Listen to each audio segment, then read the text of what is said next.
Buenos días, jóvenes. Muy buenos días.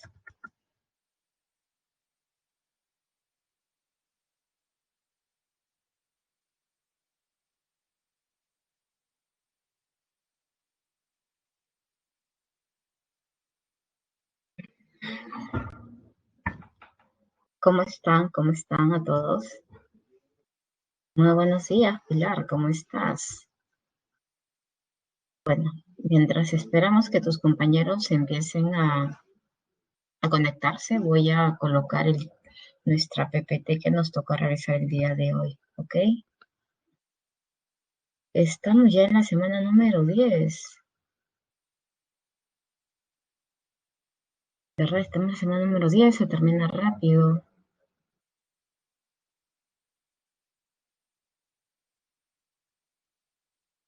Ok, ok, ok, ok. Muy buenos días, Pilar, David, Maricielo, Sandro, muy buenos días. Muy buenos días, Jimena. Bueno, chicos, nos toca realizar el tema número 10 y el tema viene a ser pues la ilustración hasta la restauración. Muy buenos días, Yuritza, Fabricio. Estamos hablando del siglo XVIII. Ahí está. El siglo XVIII es conocido como el siglo de las luces, el siglo de las revoluciones, el siglo de los grandes cambios, tanto en el aspecto económico, político, social, cultural, tecnológico. En este siglo de las luces, por ejemplo, tenemos el desarrollo de este movimiento ideológico liderado por la burguesía, que viene a ser la Ilustración. Acontecimientos como, por ejemplo, también tenemos la independencia de las 13 colonias inglesas, la Revolución Francesa, que marca un hito muy importante dentro de la historia, y a partir de ello se inicia pues la Edad Contemporánea, siguiendo pues la purificación de Cristóbal Keller. Tenemos también el desarrollo pues industrial, primera revolución industrial, siglo XVIII, origen Inglaterra, ¿verdad?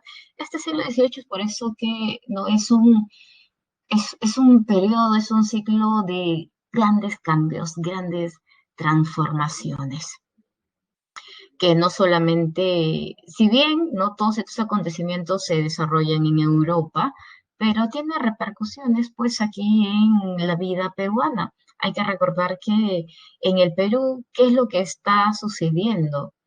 Siglo XVIII en el Perú, por ejemplo, tenemos dos grandes levantamientos que ya lo vamos a desarrollar. Por ejemplo, el levantamiento de Juan Santos Atahualpa en el Gran Pajonal, estamos hablando de 1742.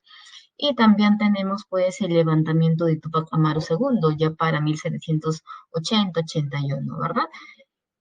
Y por lo tanto, este movimiento ideológico burgués, la ilustración, los libros tanto de Rousseau, de Voltaire, de Montesquieu, van a llegar al Perú, en la cual también vamos a tener pues hombres que debaten acerca de la forma de gobierno, la forma de gobierno, si es la adecuada, si se debería de cambiar, y por lo tanto pues eh, esto va a servir como base para que más adelante también se pueda desarrollar la independencia del Perú.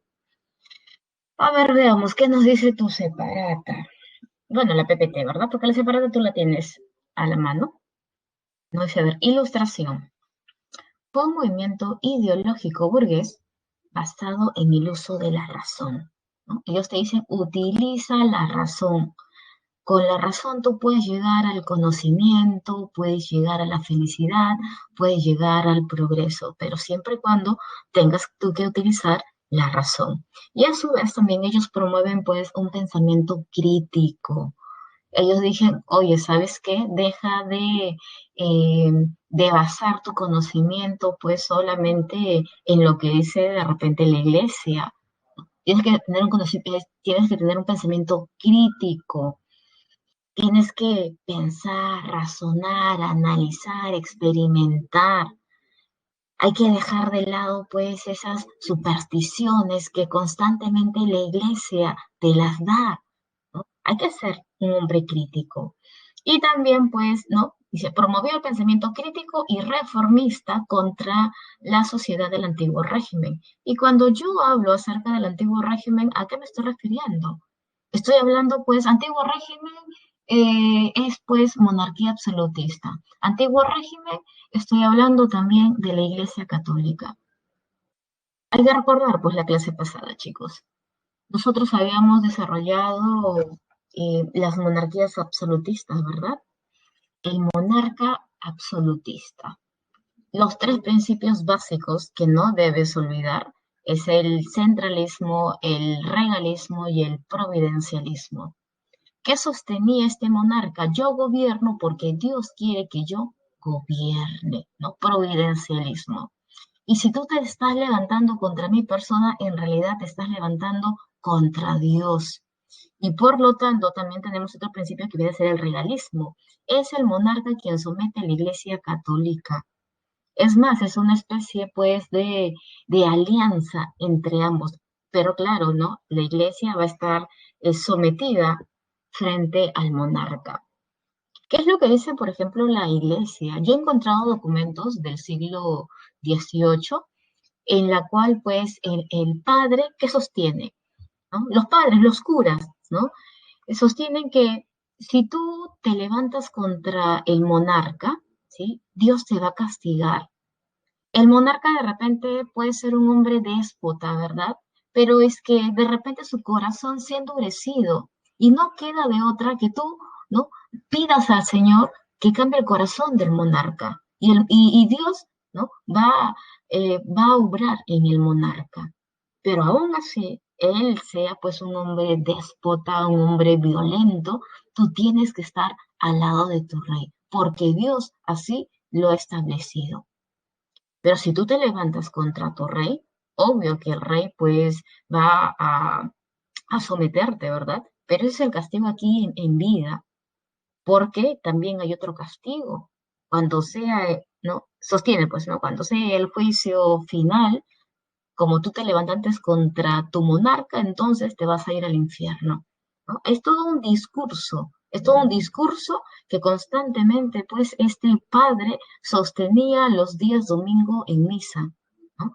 Es por eso que el antiguo régimen, ¿no? Antiguo régimen, monarca absolutista. Antiguo régimen, el poder ideológico que tiene la Iglesia Católica. Es por eso que estos ilustrados no critican ese tipo de pensamiento, ¿no? Ellos van a criticar constantemente. Ellos dicen, hay que utilizar la razón, hay que dejar de lado el dogmatismo de la Iglesia Católica.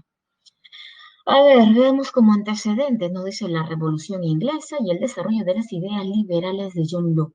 Si bien la Ilustración nace en Francia, pero ¿sabes qué? ¿Dónde encontramos estas ideas liberales? Lo encontramos en Inglaterra, pero en el siglo XVII. Ojo, ¿ah? La Ilustración, siglo XVIII, Francia. Pero los orígenes de estas ideas liberales lo encontramos en Inglaterra, es decir, 100 años antes que en Francia. No, dice, el apogeo en Francia adquirió un espíritu combativo contra ese absolutismo. Impacto es una ideología impulsora de las grandes revoluciones burguesas. Ahora, cuando hablamos acerca de burguesía, chicos, esta burguesía, esta clase social, ¿cuándo aparece? ¿Recuerdas? Es más, yo recuerdo que cuando tocábamos el tema de feudalismo, ¿verdad? Yo te expliqué que el feudalismo había sido dividido en tres periodos. Estábamos hablando de la Alta Edad Media, estábamos hablando del Medioevo y estábamos hablando pues de la Baja Edad Media. Y cuando tocamos la Baja Edad Media, es decir, estamos hablando siglo XIV, XIII, XIV, ¿verdad? Ya la burguesía, ¿no? Cada vez poco a poco está tomando poder. La burguesía que aparecieron en los burgos, ¿verdad? En las ciudades, se dedican al comercio. Y mira, desde ese momento la burguesía cada vez hace todo lo posible para obtener también poder político. Mira, te estoy hablando del siglo XIII, XIV, XV, XVI, XVII, y recién para el siglo XVIII la burguesía toma el poder político. Ya no solamente el poder económico, sino que el poder político, ¿sí? El poder político. Vamos a ver que en Francia en el siglo XVIII la burguesía toma el poder, es más, se baja al monarca, lo mandan a la guillotina. Es la impulsora de grandes revoluciones. Por ahí podemos observar, mira, tienes una imagen, nos dice, un filósofo da lección sobre el planetario de mesa. El lienzo representa a un filósofo natural dando una lección de astronomía.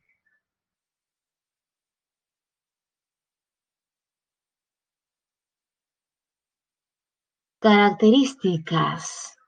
El liberalismo. ¿Qué es el liberalismo? ¿Qué plantea esta idea? ¿Qué es el liberalismo político?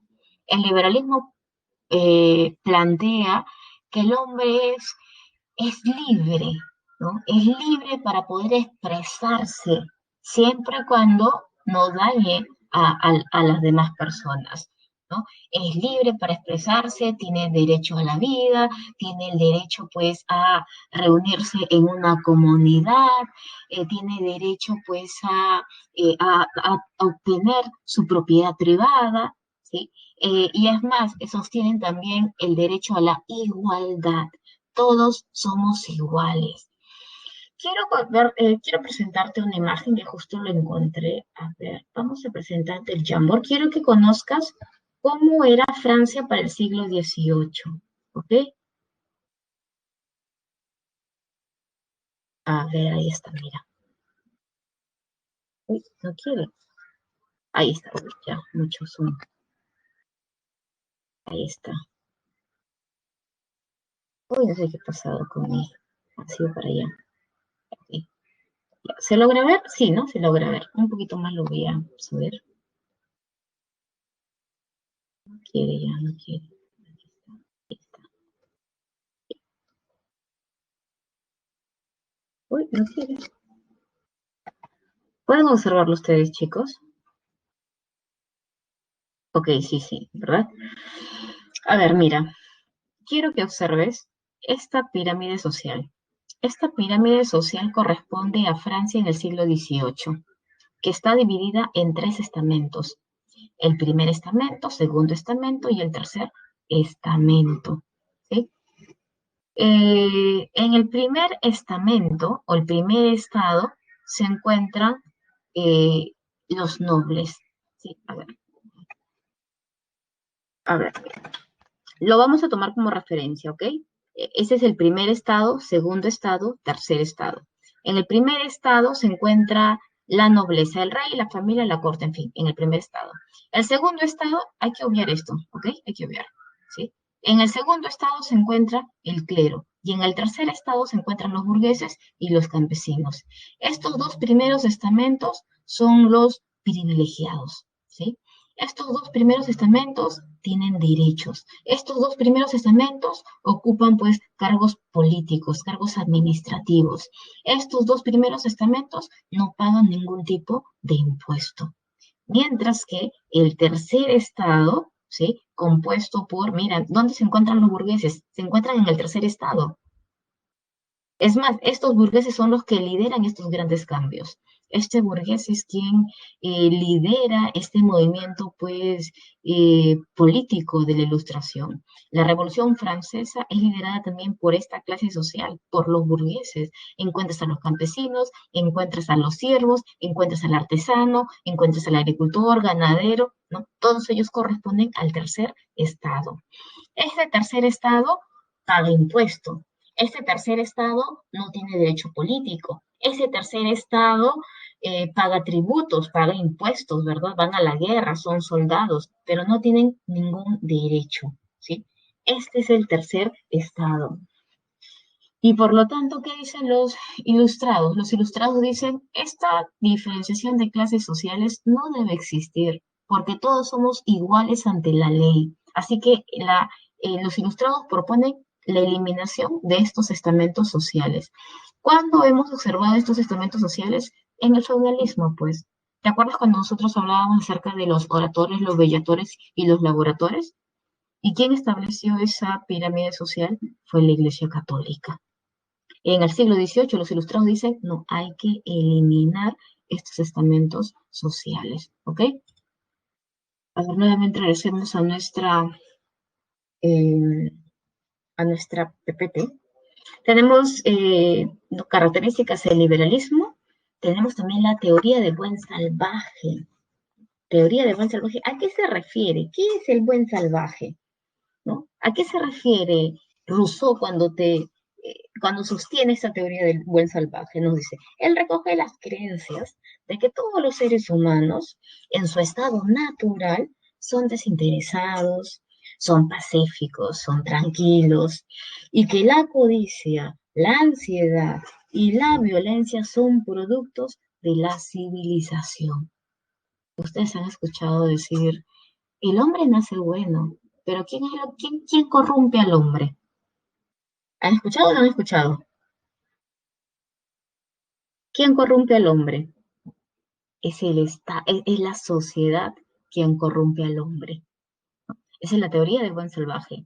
Primacía de la razón. El hombre tiene que utilizar la razón, ¿no? Gracias a la razón puedes llegar eh, al conocimiento, felicidad, progreso. Es un espíritu crítico, hay que criticar, no hay que aceptar eh, todo lo que nos dice, ¿no? Ellos no establecen estar en contra de Dios, ¿ah? No, ellos están en contra del dogmatismo de la iglesia. Ellos tienen fe en el progreso, ¿no? Fe en el progreso, siempre y cuando, no entendí la explicación, ya, para Rousseau, ¿qué significa teoría de buen salvaje? ¿Ya? Él sostiene, ¿ya?, que todos los seres humanos, ¿sí?, en su estado natural, ¿sí?, ellos son, pues, son pacíficos, ¿sí?, son tranquilos, son desinteresados, ¿ya?, en su estado natural. Pero dice que la codicia, la violencia, la ansiedad son productos de la civilización. ¿Eso qué quiere decir? Que la sociedad es quien corrompe al hombre, ¿no? Por ejemplo, a ver, imagínate, pues, ¿no? Un hombre llega al poder. Ya, imagínate que Jimena llega al poder, pero Jimena tuvo buenas intenciones de llegar al poder, porque ella decía, yo voy a llegar al poder para, eh, para hacer buenas obras por mi comunidad, yo estoy en contra de la corrupción y todo ello. Pero cuando Jimena llega al poder, se da cuenta, pues, que puede beneficiarse de una u otra manera. Y por lo tanto, Ximena, de un momento a otro, ya era, pues, recontra corrupta, ¿no? Pero Jimena era, no, Jimena quería todo un cambio, ¿ok? Pero después Jimena dice, sí, pero yo no pude luchar contra el sistema. Tenía que hacerlo sí o sí. Y por lo tanto, pues, ¿no? Yo, yo no era así. Fue la sociedad quien me obligó. Propuestas liberales. A ver, ellos sostienen que todo el poder que recae sobre una persona no puede tener el poder absoluto, ¿ya? No puede. Porque si tiene todo el poder absoluto, entonces esto tiende a que el hombre se corrompa. Imagínate, el monarca absolutista tiene poder ejecutivo, legislativo, judicial, económico. Tiene un poder absoluto y es más, un principio que viene a ser providencialismo. Yo gobierno porque Dios quiere que yo gobierne, ¿verdad? Es por eso que el poder corrompe a una persona. Es por eso que todos estos ilustrados que están ahí en tu separata, que es Rousseau, que es Voltaire, que es Montesquieu, todos ellos sostienen de que el poder no se le debe otorgar a una sola persona. El poder tiene que haber una división de poderes y eso lo establece explícitamente Montesquieu. Hay que dividir los poderes. Ejecutivo, rey. Legislativo, parlamento. Judicial, jueces. Hay que dividir, división de poderes. Es más, ellos admiran el gobierno que se está llevando a cabo en Inglaterra. En Inglaterra no es una monarquía absolutista. En Inglaterra es una monarquía constitucional. Eso quiere decir que hay un monarca y hay una constitución establecida mediante la cual el monarca no tiene el poder de hacer lo que se le da la gana, porque la Constitución establece cuáles son sus funciones y qué no son funciones del monarca, ¿no? Están eh, de esa manera, ¿no? Debería existir un buen funcionamiento del Estado. Propuestas, división de poderes, la igualdad de la ley, todos somos iguales. Ya te comenté que en Francia solamente los dos primeros estamentos tenían privilegios, pero los burgueses que se encuentran en el tercer estado dicen, no, debe haber una igualdad ante la ley. Todos tenemos los mismos derechos. Respeto de los derechos naturales, ¿no? ¿Qué son los derechos naturales? Los derechos naturales, en realidad esto es una discusión, ¿no? Pero nosotros vamos a explicar aquí, en este momento las propuestas de estos ilustrados. ¿Qué son los derechos naturales? Son los derechos innatos, son los derechos mediante la cual tú naces con ellos. Son derechos que tú no puedes renunciar. Tú no puedes enajenarte de esos derechos, como por ejemplo el derecho a la vida. Eso es un derecho natural. El derecho a la vida, el derecho a expresarte libremente, el derecho a tener tu propiedad privada, son derechos naturales. Claro que también tienes otros derechos, por ejemplo, de repente en tomar tus propias decisiones, ¿verdad? El derecho de gobernarte a ti mismo. Pero como estamos de repente en una sociedad, en una comunidad, entonces también nosotros nos podemos reunir y de repente elegir el representante de nuestra comunidad. Yo puedo renunciar de repente a representarme a mi persona y por lo tanto yo le doy el derecho a ese gobernante, a ese líder de representar a toda una comunidad. Librecambismo. ¿Qué quiere decir el librecambismo? ¿No? Esto ya viene a ser la parte económica, ¿no? El Estado no debe intervenir en la economía. No debe intervenir para nada en la economía. Te habla también de un Estado laico, un Estado independiente frente a, a la Iglesia. A ver, mira, tenemos ahí a Montesquieu, Voltaire, Rousseau. De estos tres filósofos ilustrados, Voltaire pues es el mayor crítico del antiguo régimen, autor del Cándido, de las cartas filosóficas, entre otros. Voltaire es un crítico, ¿no? Eh, es muy crítico al sistema de gobierno que se estableció,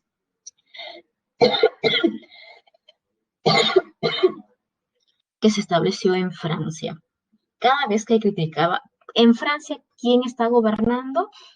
La dinastía Borbón, representado por Luis XVI y su esposa María Antonieta. Cada vez que él criticaba el antiguo régimen, que criticaba el poder de estos monarcas absolutistas, Voltaire siempre iba a parar a la cárcel.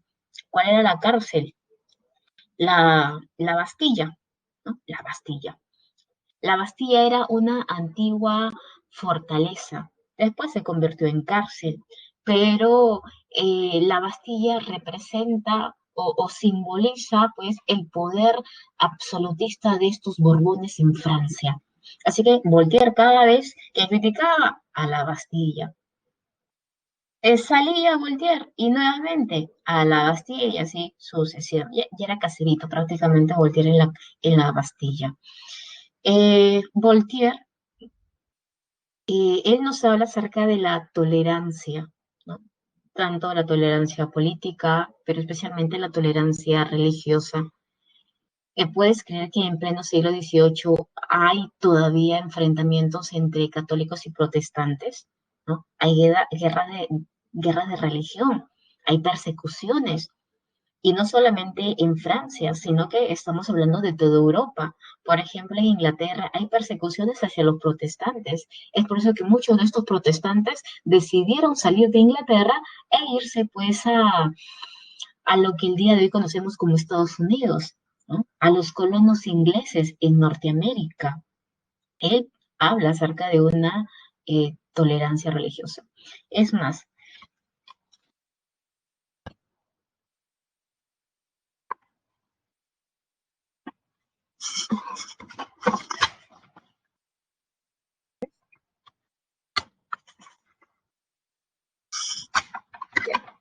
él sostiene Ya. Él sostiene que yo no estaré de acuerdo contigo, ¿ya? No estaré de acuerdo contigo, pero ¿sabes qué? Yo daría mi vida para que tú te puedas expresar libremente. Eso es lo que dice Voltaire. Tenemos a Montesquieu. A ver, Montesquieu planteó la división de poderes del Estado en el espíritu de las leyes. Y Rousseau es el teórico de la soberanía popular, la soberanía del pueblo. Él es el autor del contrato social. ¿Qué sostiene el contrato social? El contrato social, a ver, es una obra, ¿no? Escrita por Rousseau, en la cual Rousseau nuevamente, ¿no? Te explica, ¿no? qué son los derechos naturales, ¿no? El derecho a la vida, el derecho a expresarte libremente, el derecho a la propiedad privada. Esos son los derechos naturales, son derechos que tú no puedes renunciar, que no puedes enajenarte. Pero no son los únicos derechos, ¿ah? Tienes más derechos. El derecho de repente a gobernarte a ti mismo y demás. ¿Ya? Rousseau te dice, este hombre, ¿sí? Este hombre, ¿ya? O este grupo de hombres, lo que han realizado es una especie de contrato entre el monarca y el pueblo, ¿sí? Es más, este pueblo ha renunciado al derecho de gobernarse a sí mismo. Claro, siempre y cuando el monarca respete sus derechos naturales. Pero ¿qué pasa cuando el monarca tuvo ese derecho, ¿no? El monarca se olvidó de ese contrato social. Es más, el monarca se volvió un hombre muy déspota, un hombre que no respetaba los derechos de sus súbditos, un hombre que te mandaba, el monarca te mandaba a la horca. El monarca no respetaba que tú te puedas expresar libremente. Entonces, Rousseau te dice, esa especie de contrato ficticio que se hizo entre el pueblo y el monarca se rompió. ¿Y por qué se rompió? Porque el rey no respetó. Y por lo tanto, como el rey no ha respetado ese contrato, entonces el pueblo puede levantarse en armas y sacar al monarca y elegir al monarca que ellos crean conveniente. Porque él te habla acerca de la soberanía del pueblo. El pueblo es quien elige al monarca, no Dios, es el pueblo. Y por lo tanto, el pueblo nuevamente puede elegir a otro rey y colocarlo en el poder. Eso es lo que estableció, pues, Rousseau. Eh, tenemos también a Quesnay, creador de la escuela de la fisiocracia. Él sostiene que la agricultura era el único medio para generar riquezas en un país, ¿no? Que esta actividad económica no permitía la explotación del hombre. Él criticaba, por ejemplo, la manufactura, el decía, no, la tierra, es la tierra, tenemos que trabajar la tierra, tenemos que practicar la agricultura. Es la única actividad económica en la cual se invierte poco, pero se obtiene muchas más riquezas. Y que a través de esta actividad económica hay otras actividades que van a depender de la actividad económica. Sostiene también que el Estado no debe intervenir, ¿ya? Que el Estado no debe, pues, interferir, como por ejemplo aplicar impuestos, ¿no? A esta actividad económica. A ver, mira, justo acá tenemos la frase de Rousseau, ¿no? El hombre nace bueno, es la sociedad quien lo corrompe. A ver, tenemos también a Adam Smith, el padre del liberalismo económico, la escuela clásica. ¿Qué dice Adam Smith? Que el hombre, no, que él también sostiene que el Estado no debe intervenir en la economía y que por lo tanto este hombre que con su propio esfuerzo ha reunido un capital, él puede invertir, ¿no? Él puede invertir y hacer pues, ¿no? Su empresa, ¿no? Pero el Estado que no debe intervenir. Tenemos también a Diderot junto a D'Alembert que van a editar la enciclopedia francesa. ¿Qué es la enciclopedia? Mira, justo te han colocado ese es un diccionario, mira, aquí está. El objetivo de la enciclopedia francesa era sintetizar todo el pensamiento humano y exponerlo organizadamente en orden alfabético, todo el conocimiento hasta ese entonces, y se convirtió en el medio de difusión del liberalismo. Esa es la enciclopedia. ¿Qué te parecen las ideas de estos ilustrados? ¿Tú crees que los monarcas estaban a favor? ¿Tú crees que decían, sí, me parece excelente que lean las obras de Rousseau, de Voltaire y de Montesquieu? Está prohibido estas obras, está prohibido. Pero tú sabes que cuando a ti te dicen, oye, no leas, ¿qué es lo que hace la gente? ¿Qué es lo que tú harías? Pero ¿por qué me está prohibiendo, verdad? Algo debe decir ese libro. Y por lo tanto la curiosidad te gana y dices, no, yo tengo que leer el libro. Lo leían a escondidas porque estaba prohibido. ¿Qué pasaba en el virreinato del Perú? También esas obras eran prohibidas. Y por lo tanto, en el virreinato del Perú, ¿quién estaba gobernando en España? Bueno, en España estaba gobernando Carlos III. Y Carlos III es el quien dirige las reformas borbónicas. Y por lo tanto, estas obras están prohibidas, pero los criollos leían estas obras a escondidas y debatían acerca de las propuestas que planteaban pues estos ilustrados.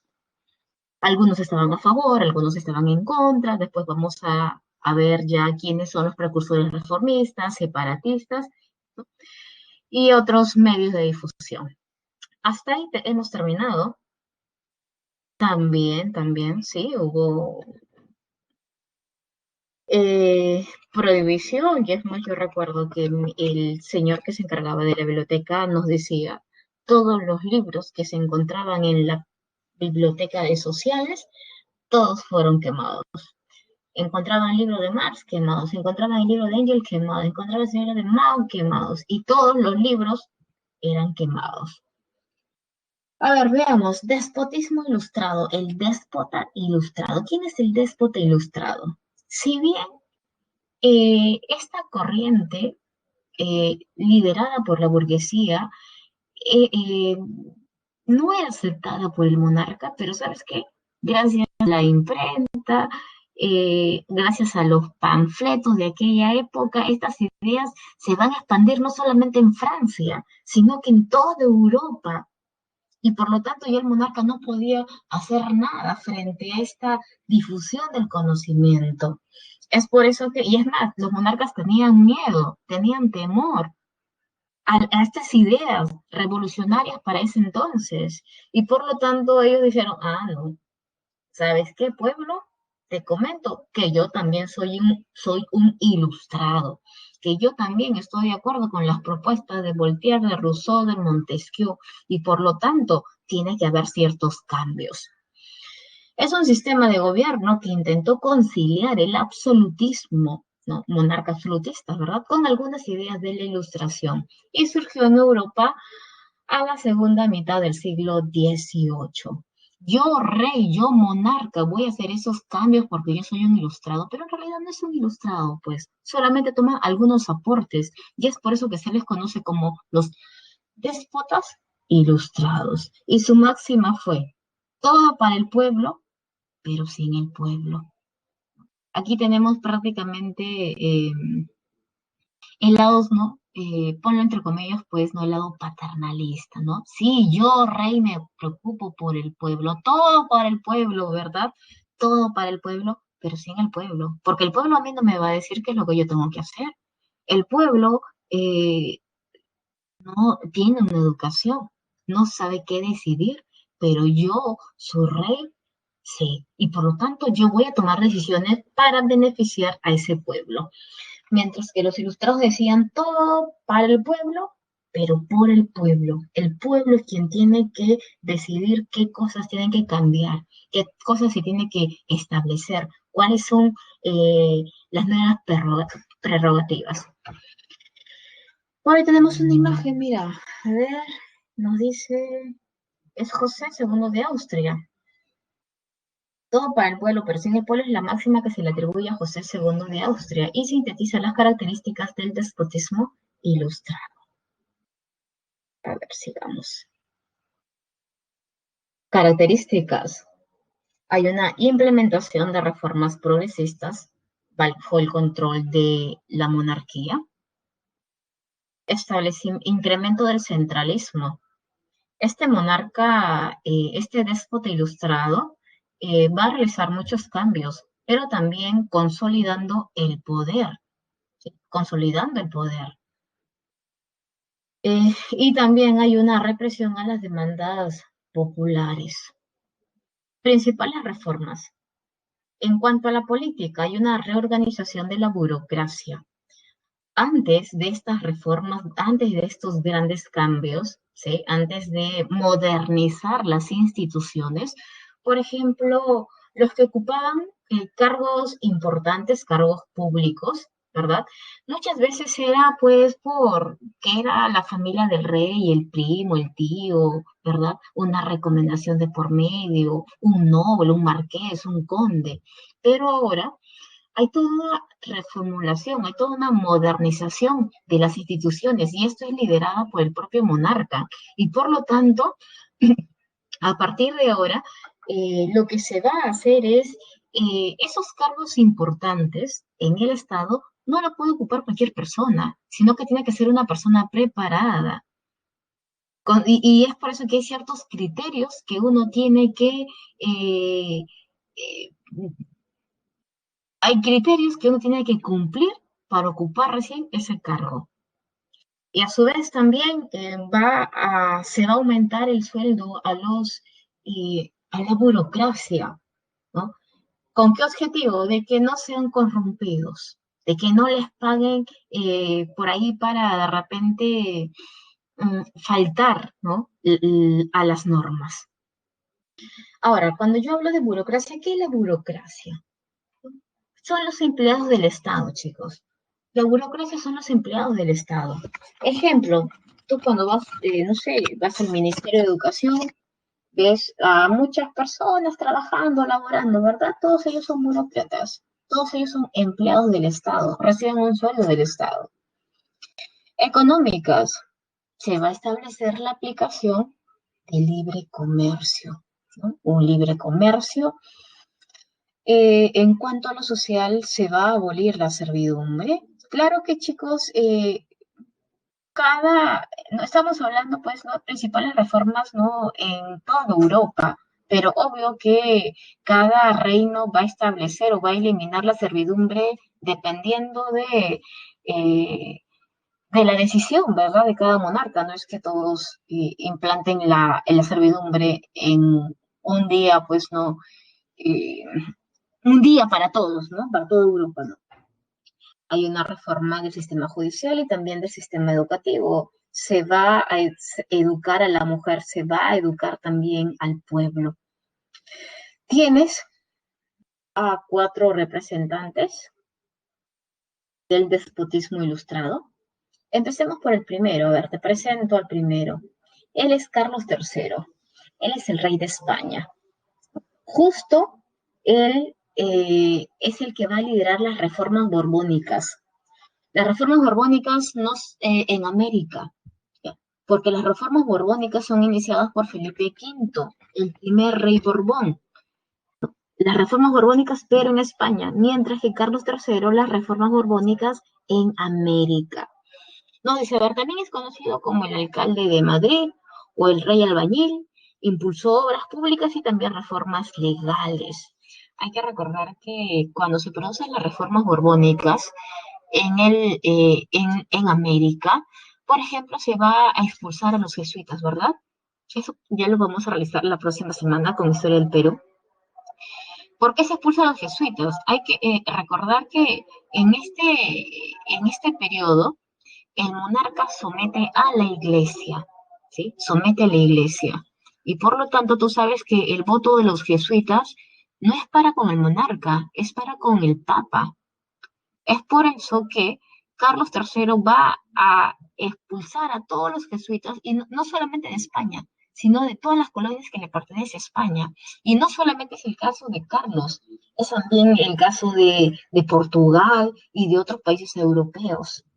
¿Y sabes quién es la emperatriz que permite que estos jesuitas que son expulsados de otros países europeos puedan eh, quedarse en su territorio?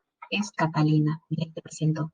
Es Catalina II, más conocido como Catalina la Grande. Por acá te presento a María Teresa, es la reina, es la emperatriz de Austria. Ella es la madre de es la madre de María Antonieta. María Antonieta tenía 15 añitos cuando fue prometida al futuro rey de Francia, el que más adelante va a tomar la corona y se va a convertir en Luis XVI. Ella es la madre de María Antonieta, la futura reina de Francia. Ella, María Teresa, emperatriz de Austria, va a impulsar reformas financieras y también educativas, dotando a Austria de un régimen centralista. Ahí está, María Teresa. Por acá tenemos a Catalina. Yo he leído la biografía de Catalina y la verdad me parece una mujer muy interesante. Ella en realidad no ha nacido en Rusia. Ella pues es una princesa alemana eh, que a la edad de los 15 añitos, 16 añitos, fue prometida al futuro zar de Rusia. Así que era una mujer pues muy inteligente, era una ilustrada, leía los ilustrados, tenía buenas relaciones con los ilustrados. Ella llega pues a Rusia, contrae matrimonio con el futuro zar de Rusia. Ella logra tener muy buenas relaciones con la corte, aprende rápidamente la lengua, ¿no? De ese reino, las costumbres, y por lo tanto llega el momento en el cual ella obliga a su esposo Pedro renunciar a la corona, es decir, abdicar. Así que Pedro abdica a favor de ella y ella se convierte pues en la emperatriz. Pedro es un hombre pues muy desinteresado, es un hombre que no le importa gobernar Rusia y cuando él abdica ella promete pues no que lo va a gobernar bien Rusia y que lo deja pues con su amante, ¿no? Es más, se dice que ella tuvo varios hijos, pero ninguno era de su esposo. La cuestión es que ella, él abdica a favor de ella y después ella ordena para que más adelante no vaya a ser que él quiera recuperar el poder, así que, ¿no? Lo saca de la escena política. A ver, ¿por qué? ¿Cuáles son las obras de Catalina? ¿Qué hace Catalina? Secularizó los bienes de la iglesia. Secularizar es quitar, expropiar, ¿no? Mantuvo correspondencia con Voltaire y también Diderot. Por ejemplo, con Voltaire, ella decía, no, yo estoy de acuerdo con las propuestas de los ilustrados porque yo también soy ilustrada. Yo también, pues, eh, estoy de acuerdo en que todo el poder no debe recaer sobre una persona. Es por eso que en las cartas que ella mantenía con estos ilustrados, ella decía, en Rusia va a haber una división de poderes. Se va a establecer una institución que represente, pues, al Parlamento. Pero en otra carta, ella también sostiene que, mira, ¿sabes qué? Estoy entrando a una guerra. Y por lo tanto, esos planes que yo tenía de establecer un parlamento no se podrán hacer, no se podrán realizar en este momento, porque tengo problemas. Ella también va a permitir la educación de las mujeres, va a permitir la educación, eh, ¿no? Claro, de las mujeres, pero de las mujeres nobles. Tenemos a Federico II de Prusia, el Grande, promovió la cultura, la educación, abolió la tortura, ¿no? Porque ellos respetan la vida del hombre, ¿verdad? Y es por eso que va a abolir la tortura y va a oficializar la tolerancia religiosa. Ok, hasta ahí hemos he visto pues a ver, vamos a ver nuestra separata, chicos.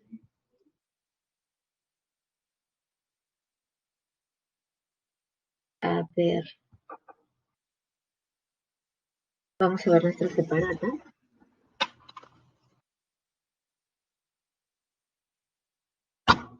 A ver, clicarle. Vamos a responder la pregunta número 1.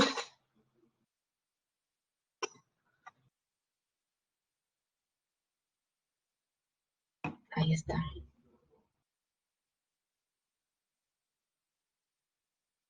Mira, ya está tu separata, ya tú lo puedes revisar mucho mejor, ¿no? Tú lo tienes a mano. Ahí tienes pequeñas lecturas. Son importantes las lecturas, chicos, ¿ah? Ahí tenemos varias lecturas que hemos colocado.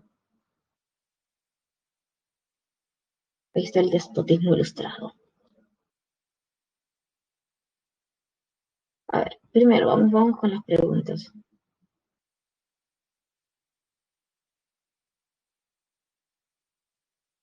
Ok. A ver, tu respuesta. Tu respuesta, 2 minutos, a ver, 2 minutos.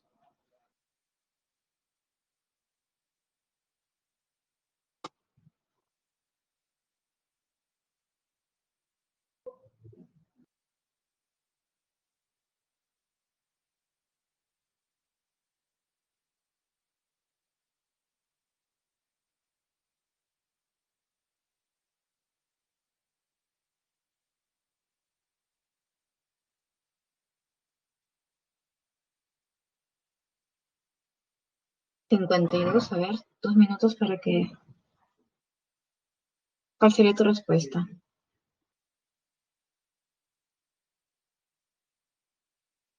No está resolviendo su separado.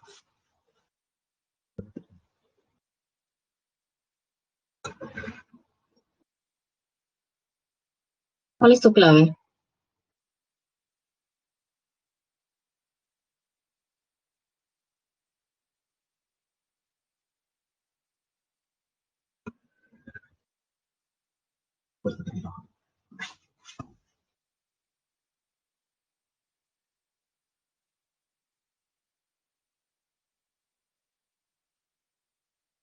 La B, nos han colocado la B.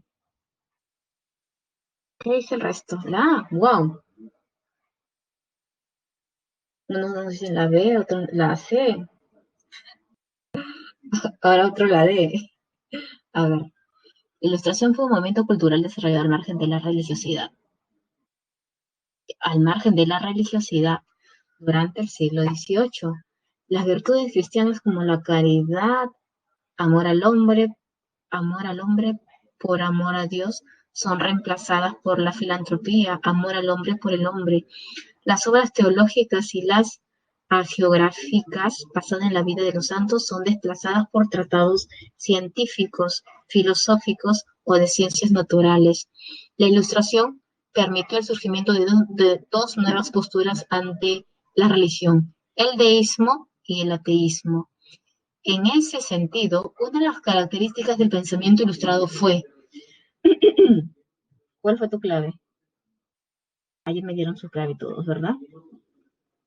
A, B, C, primacía de la razón, la fe en el progreso, pero de acuerdo a la lectura, pues de acuerdo a la lectura.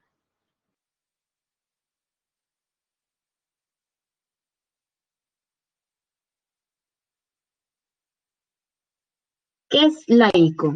¿Qué es un pensamiento laico? El laico que es independiente de toda confesión religiosa, que no ha recibido ninguna de las órdenes religiosas que otorga la iglesia y que por consiguiente no pertenece al clero, ¿no? ¿A qué se refiere con pensamiento laico? Esa es una de las características, ¿verdad? Hemos visto un pensamiento laico. Eso quiere decir que el Estado ya no tiene que estar relacionado a la iglesia, que es independiente a toda confesión religiosa. A ver, dice, la propuesta ilustrada en el plano religioso fue la concepción del Estado laico, es decir, basada en el principio de la separación entre el Estado y la Iglesia, ¿ok?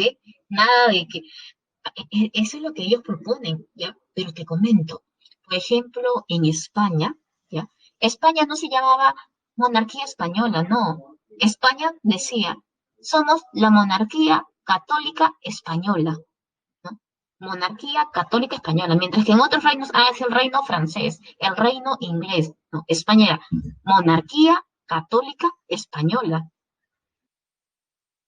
¿no? Es por eso que estos ilustrados te dicen, ¿no? El Estado laico, ¿no? Se basa en el principio de la separación entre el Estado y la Iglesia, donde ninguna confesión religiosa tiene injerencia en los asuntos del gobierno. Y esto inició el proceso de secularización de la sociedad, ¿ok? Número uno es dado. Uy, uy, uy, no, acá falta. Acá tenemos una imagen. De todas maneras, a ver, vamos a ver la imagen. No dice, a ver, la siguiente imagen es un óleo titulada La rendición del general Burgoyne tras la batalla de Saratoga. Fue un episodio trascendental de la y tuvo repercusiones en la misma, pues permitió, ya esto lo vamos a hacer, después lo volvemos a ver, ¿ok? O lo pueden hacer ustedes. Uy, no puede ser, no se puede bajar. Así que ya han visto la clave. Ya, a ver, regresemos nuevamente a lo que estábamos viendo. A ver, subimos la presentación nuevamente.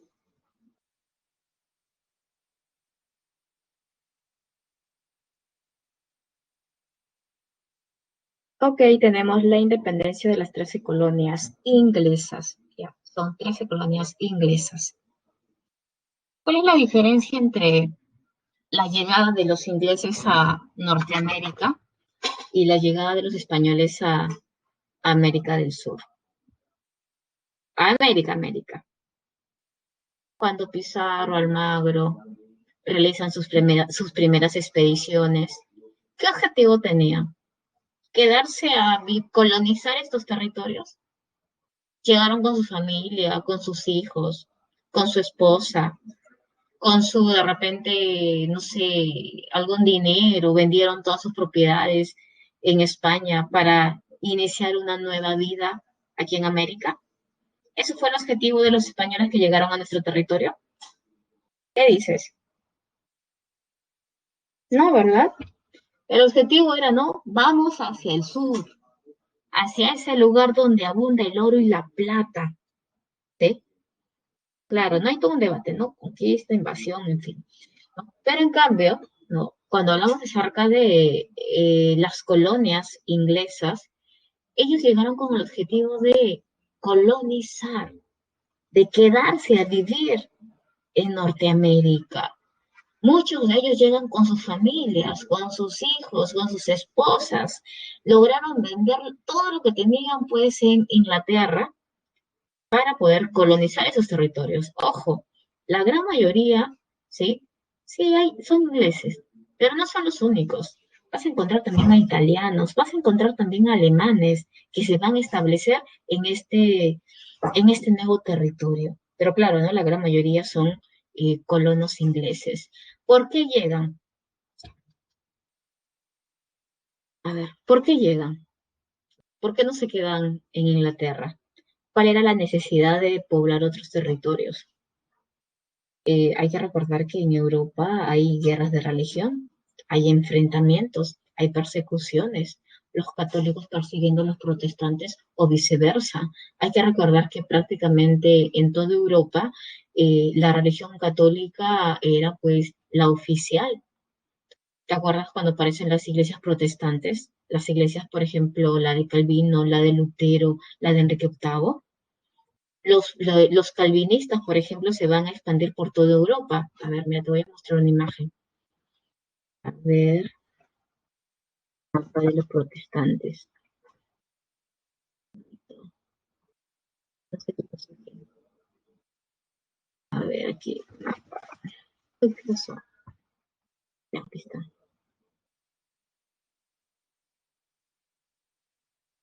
No sé qué pasa con esta pestaña. Ya, aquí está.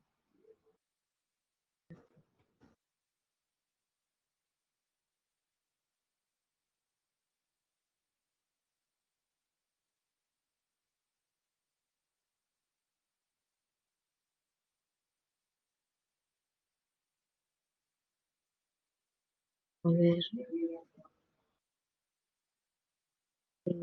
Reforma Protestante.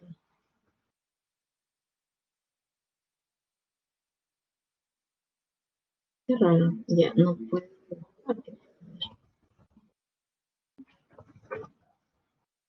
No me permite. No voy a buscar más, no voy a ser que después mi máquina empiece a fallar. A ver, recordemos, pues, ¿no? A Lutero, a Calvino, por ejemplo, a los calvinistas, ¿sí? Que se encontraban en Francia, eran conocidos como los hugonotes y eran perseguidos también. Estos calvinistas en Inglaterra eran conocidos como los puritanos y también eran perseguidos. ¿No? Hay un enfrentamiento. ¿Sí? Es por eso que en el siglo XVIII, pues, Voltaire te habla, ¿no? De la tolerancia religiosa. Yo no estaré de acuerdo contigo, pero ¿sabes qué? Yo daría mi vida para que tú te puedas expresar libremente. Es por eso que la gran mayoría de la población llega pues a Norteamérica. Y cuando llegan a Norteamérica, en Norteamérica hay tolerancia religiosa. En Norteamérica tú vas a encontrar a una población pues hay católicos, hay protestantes, pero no se están persiguiendo, no se están matando entre ellos. Hay una cierta tolerancia. La gran mayoría de ellos son burgueses. Los que lideran también esta independencia son burgueses. Mira, por ahí tenemos a Norteamérica, ¿verdad? Mira, aquí está Norteamérica, ok. Los que se encuentran en la parte norte, ¿sí? Los que se encuentran en la parte norte, la gran mayoría son protestantes. Son protestantes, se dedican al comercio, se dedican también a una agricultura de autoconsumo, ¿ok? Mientras los que se encuentran en la parte sur, ellos, la gran mayoría son católicos, ellos practican la agricultura, pero una agricultura intensiva. Todo lo que ellos producen es para poder comercializar. Aquí están todas esas 13 colonias, ¿no? Por ejemplo, tenés a Georgia, Carolina del Norte, Carolina del Sur, Maryland, Pensilvania y otros. ¿Sí? Aquí tienes todas estas colonias. A ver, antecedentes, no dice. Las 13 colonias tienen su origen en la migración inglesa a la costa atlántica de Norteamérica en el siglo XVII. Los colonos buscaron evitar la persecución religiosa europea. Contexto: la Guerra de los 7 Años obligó a Inglaterra a incrementar los impuestos sobre sus colonias. A ver, para entender la independencia de las 13 colonias, tenemos que conocer un poquito acerca del contexto. ¿Qué es lo que estaba pasando? Lo que pasa, chicos, es de que estalló una guerra de los 7 años en la cual se enfrentaron pues Inglaterra y Francia. Tú sabes que los archienemigos, es más, desde la Edad Media, ¿no? Siguen siendo, ¿no? Eran pues Francia e Inglaterra. Por ejemplo, recordemos la Guerra de los 100 Años. En la Guerra de los 100 Años, Francia logró derrotar a Inglaterra, y es más, vamos a ver que Francia logra unificar su reino. Pero ahora se desata la Guerra de los 7 Años, y quien logra ganar es Inglaterra con ayuda de sus colonos norteamericanos. Y por lo tanto, Inglaterra le quita territorios a Francia, que se encontraba en Norteamérica. Pregunta, no, yo sé que ustedes conocen muy bien, así que no hay ninguna, no se van a confundir. Chicos, el día de hoy, el vecino de Estados Unidos, ¿qué país se encuentra al lado de Estados Unidos? México, y aparte de México. Canadá, ¿verdad? Ya, ok, Canadá era una colonia de Francia, pero en esta guerra de los 7 años, como Francia perdió, le quitaron Canadá. Inglaterra ganó la guerra, pero tú sabes que una guerra que implica desgaste, ¿verdad? Ya sea pues pérdidas económicas, eh, una reducción del fisco, ¿verdad? Es por eso que Inglaterra está mal económicamente. Mira, si Inglaterra ganó la guerra y está mal económicamente, imagínate cómo está Francia. Francia en el siglo XVIII está recontra mal. Francia está muy, muy mal económicamente. El caso de Inglaterra, ¿qué es lo que hace? El rey George III establece que necesitamos recuperarnos económicamente. Hay que recordar que en Inglaterra hay una monarquía constitucional, no hay una monarquía absolutista. El monarca no puede imponerse. Hasta para cobrar impuestos tiene que ser debatido pues por un parlamento. Es por eso que el monarca dice, necesito recuperarme económicamente, necesito dinero, impuestos. ¿A quién puedo cobrar impuestos? A mi pueblo no puedo, ¿verdad? No puedo. ¿A quién sí puedo? ¿Quiénes no tienen representantes en el parlamento? Y era pues, eh, eran los colonos. Es por eso que eh, les va a empezar a cobrar pues impuestos. A ver, veamos las causas de la independencia de estas 13 colonias. Causas políticas, ¿tienes causas políticas? Por ejemplo, la falta de una representación en el Parlamento. La causa económica, ¿no? El aumento de impuestos. El impuesto al azúcar, el impuesto al timbre, el impuesto al té, el impuesto al tabaco, el timbre. ¿Qué es el impuesto al timbre o al papel sellado? Eh, es un, es un papel sellado, chicos. Es un papel sellado. Es un papel sellado que para tú realizar cualquier trámite documentario tienes que presentar ese papel. Y por lo tanto, hasta para tener ese sello, te cobraban. ¿Qué estableció Inglaterra? Que a partir de ese momento, pues los colonos no podían comerciar libremente. Prohibicionismo, restricciones comerciales a la colonia. Y claro, si lo hacías, tenías que pagar pues altos aranceles, es decir, le perjudicaba a estos colonos.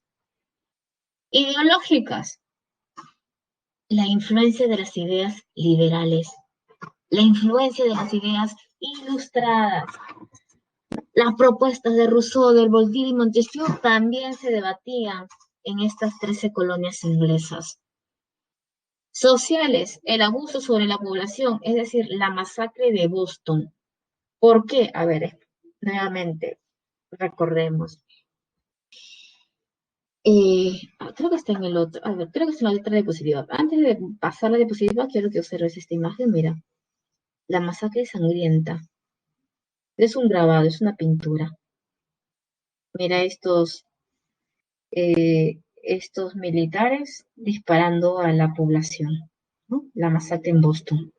Mira las causas políticas, económicas, ideológicas y sociales. Origen, el motín del té. ¿Qué observas en esa imagen? ¿Qué están haciendo? ¿Qué hacen estos hombres? Profesora, yo veo un barco. Ya, ok, ¿no? Mira, ves estos hombres que están en el barco, están saqueando, ¿no? Veo cajas y cajas, ¿no? ¿A qué se refiere con el motín de té? Dice, los colonos de Boston arrojaron un cargamento de té al mar en protesta contra los impuestos.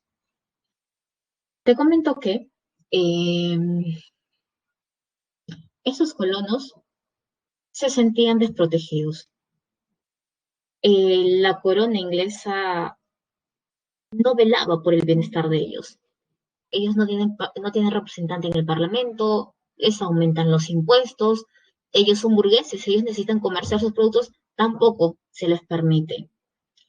Y, y lo que desató todo este enfrentamiento, el querer separarse de Inglaterra, fue que se permitió a la Compañía de las Indias Orientales arrematar el té. Es decir, esta compañía llega a Norteamérica no a vender el té, a rematar el té. Estos colonos pues se sintieron perjudicados. Nosotros somos comerciantes, nosotros vendemos también el té, pero esta compañía extranjera viene a rematar el té. Eso quiere decir que a nosotros económicamente nos va a perjudicar. Es por eso que como manera de protesta, ¿qué es lo que van a hacer estos colonos?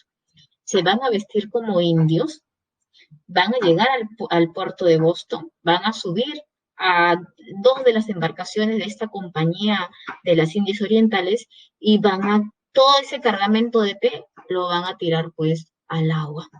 Obvio que quien se perjudica es la compañía, ¿verdad?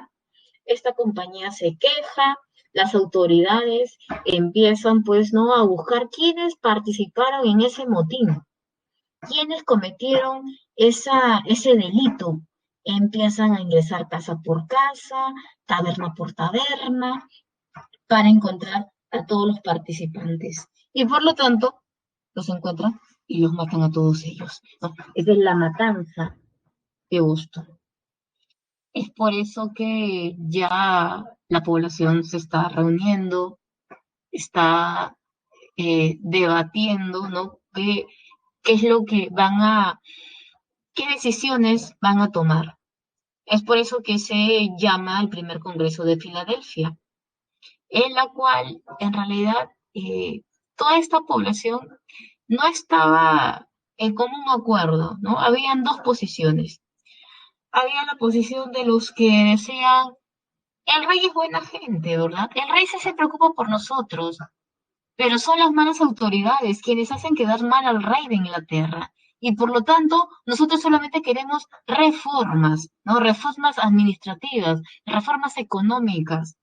Mientras que había otro sector que decía, nosotros ya no queremos tener ningún vínculo con Inglaterra, hay que cortar con Inglaterra. En este primer congreso se puede evidenciar que son dos posiciones diferentes.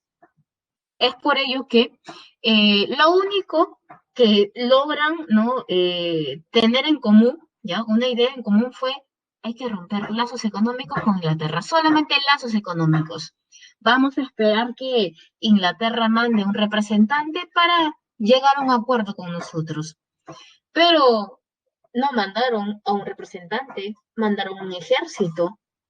Los colonos inmediatamente tuvieron que formar también su ejército y en ese enfrentamiento ganaron los colonos. Es por eso que nuevamente se vuelven a reunir. Segundo Congreso de Filadelfia, en la cual ahora sí todos los colonos tienen una sola idea, separarse de Inglaterra. Y es por eso que se va a declarar la guerra a Inglaterra. Eh, Cuando los colonos se levantan contra Inglaterra, los otros países están observando ese levantamiento. Es más, hay otros países que ven con buenos ojos, ¿no? La independencia de las 13 colonias. Porque si se independiza de Inglaterra, eso quiere decir que ellos van a poder comerciar libremente. Y el enemigo de Inglaterra es Francia, así que Francia se acerca a los colonos y les dice, oye, ¿sabes qué? Yo te voy a apoyar. Pero por el momento solamente te voy a apoyar económicamente, ¿sí? Te apoyo económicamente. Pero ¿sabes qué? Porque en realidad Francia no sabía si realmente iban a poder derrotar pues a Inglaterra. Así que estos colonos con ayuda económica de Francia obtienen su primera victoria en Saratoga. Los franceses se dan cuenta que hay una gran posibilidad de que sí logren su independencia. Es por eso que ya no solamente van a apoyar económicamente, sino que también van a apoyar militarmente. Es decir, Francia ingresa a la guerra. Y de Francia salían pues los barcos con dirección a Norteamérica. Y por lo tanto, en la batalla de Yorktown es el triunfo final de los colonos, pero con ayuda de Francia. A Inglaterra no le quedó de otra que firmar pues el famoso Tratado de Versalles. ¿Por qué se llama Tratado de Versalles? Porque fue firmado en el Palacio de Versalles, por eso lleva ese nombre, donde Inglaterra reconoce la independencia de las 13 colonias inglesas. Mira, por ahí tenemos algunas imágenes. Consecuencias, a ver, consecuencias. Mira, tienes ahí a Franklin, a Adams y a Jefferson trabajando en la Declaración de la Independencia. Declaración de la Independencia. Sostenemos como evidentes estas verdades, que los hombres son creados iguales, que son dotados por su creador de ciertos derechos inalienables, que entre estos están la vida, la libertad y la búsqueda de la felicidad. Como consecuencia, tenemos a la primera colonia independiente, al primer Estado liberal y democrático, a la primera constitución del mundo, y a su vez, esta independencia de las 13 colonias va a influenciar sobre la Revolución Francesa y también sobre la independencia de Hispanoamérica. A ver, veamos. Revolución Francesa. Mira, te presento a María Antonieta y te presento a Luis XVI. Luis XVI, que pertenece a la dinastía de los Borbones. María Antonieta, la hija de la reina Beatriz de Austria. Jovencita, ¿verdad? Miren, este óleo es muy jovencita, María Antonieta. María Antonieta, a la edad de los 15 años, es llevada a Francia, solita. Es llevada a Francia, la van a despojar de todas eh, de todo lo que ella había traído, pues, de Austria, ¿no? Por ejemplo, sus ropas, eh, sus cuadros, todo lo que ella llevaba de Austria, la van se va a tener que despojar, ¿no? Porque a partir de ese momento ya tiene que ser considerada, pues, no una francesa. Revolución Francesa, también conocido como la Madame Déficit, ¿verdad? Pero ¿sabes qué? Hay nuevas investigaciones en la cual sostienen que a María Antonieta no era una mujer frívola, es más, era una mujer muy inteligente, era una mujer que tomaba las riendas, ¿no?, del Estado, ¿no? Siempre, ¿no?, hay diversas versiones con respecto a un personaje. Por ejemplo, también pasa lo mismo con el hermano de Napoleón Bonaparte, con José Bonaparte. Hay algunos que dicen, Pepe Botella, ¿verdad? ¿Y por qué Pepe Botella? Porque es un borracho. Pero hay otras investigaciones que sostienen que el hecho de que se le llamara Pepe Botella no significa que era un borracho, sino que utilizaban esos términos para desprestigiar la figura del rey. A ver, veamos. Nos dice, es un proceso dirigido por la burguesía que eliminó el antiguo régimen. Mira, eliminó el antiguo régimen y permitió el inicio de la edad contemporánea. Eliminó el antiguo régimen, es decir, se vino abajo la monarquía de los reyes Borbones. Si bien es liberado, es dirigido por la burguesía, pero es apoyado por el pueblo. ¿Cuáles son las causas? Tenemos causas económicas, causas políticas, causas ambientales, tenemos causas ideológicas, pero de todas estas causas, ¿cuál es la más importante? ¿Cuál crees tú que es la más importante? ¿La política, la económica? ¿Cuál crees?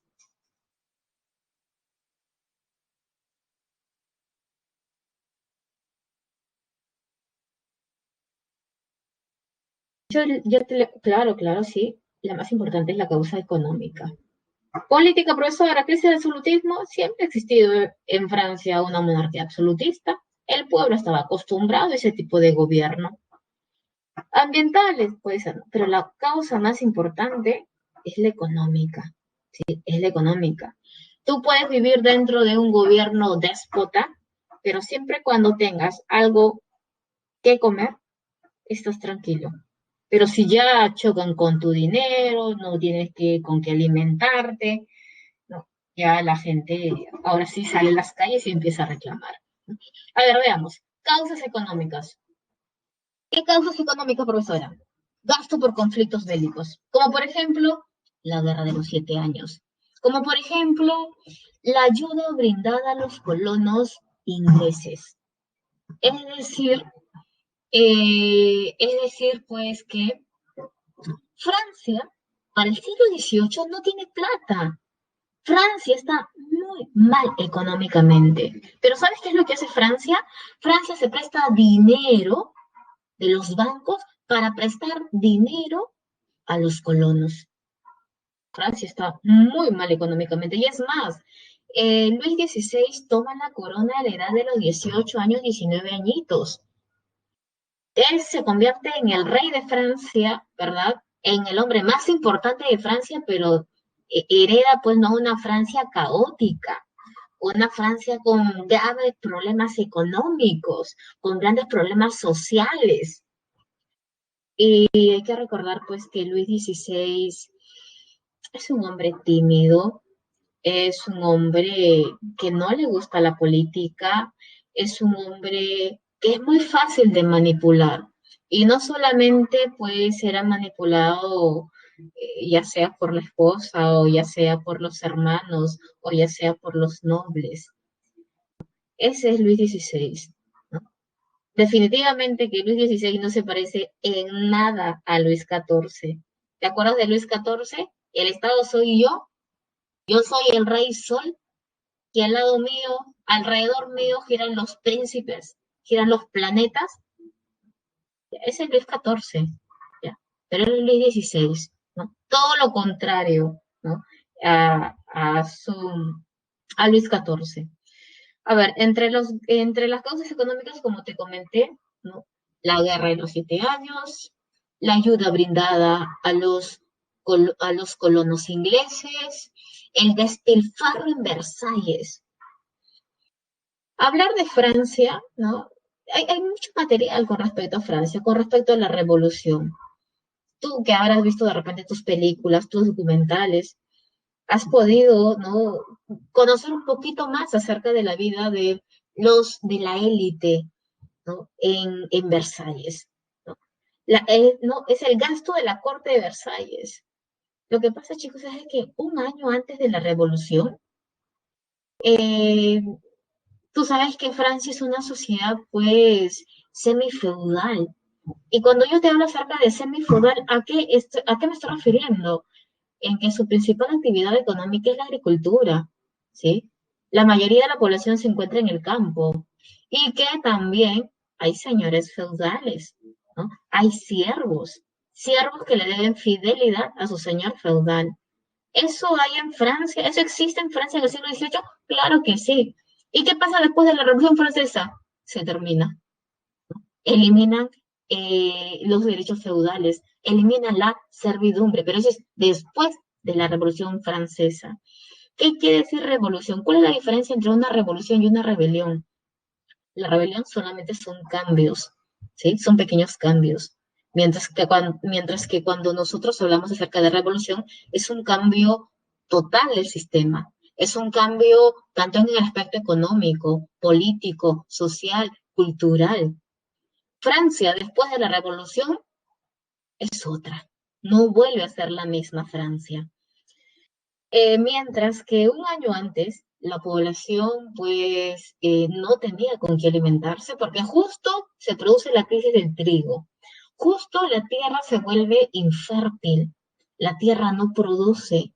Y tú sabes que la mayoría de la población se dedica a la agricultura y practican una agricultura pues no de autoconsumo. Al no producir la tierra, no hay productos. Y al escasear los productos, los precios suben. Es por eso que la gente ya no sabía qué hacer. Y es más, no tienen que comer, les cobran tributos, ¿verdad? Tributos constantemente. Mientras que en el Palacio de Versalles todo era felicidad. La corte que servía el rey constantemente se encontraba en fiestas. La corte recibía un sueldo por parte del Estado, pero ese sueldo prácticamente salía del bolsillo de los campesinos del tercer estado. Recuerda que te dije que en Francia hay tres estamentos. Primer estado, segundo estado, tercer estado. Primer estamento o primer estado tienes a la nobleza. Segundo estado al clero. Tercer estado tienes a, a la burguesía, al campesino, al siervo, al artesano. Ellos, ellos no son privilegiados. Es por eso que está muy mal económicamente. Dice que un pedazo de pan, ¿sí? Un pedazo de pan equivalía al sueldo de un mes. La gente desesperada, pero en la corte de Versalles se gastaba, ¿no? Imagínate la ropa de María Antonieta, imagínate el modista, imagínate cuánto cuesta un banquete, mientras el pueblo se moría de hambre. También hay una desigualdad tributaria. ¿Quiénes solamente pagan tributos? Tributos no pagan todos. Tributos solamente paga el tercer estado. Ahora, hablemos acerca de porcentajes. Entre el clero y la nobleza, ellos representan el 3% de la población en Francia, mientras que el tercer estado representa el 97% de la población. Eso es en cuanto a población. Ahora, hablemos en cuanto a propiedades. Ese pequeño grupo, ¿sí? Que se encuentra en la cúspide, ya, estos nobles y clero, ellos poseen el 97% de las propiedades, mientras que el tercer estado solamente tiene el 3% de las propiedades, y los únicos que pagan impuestos en el tercer estado. Hay una desigualdad tributaria. Políticas, crisis del absolutismo, ¿sí? Hay una crítica ya a este sistema de gobierno, la crisis del trigo, y vemos por acá otra. A ver, ¿qué observas en esta imagen? A ver, dime tú. ¿Qué observas en esta imagen?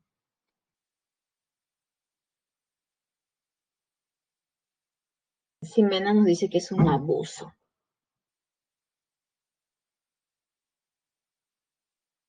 Un caballito, ¿no? Un caballito, explotación. ¿Puedes reconocer a estos tres personajes? ¿Quiénes son estos tres personajes?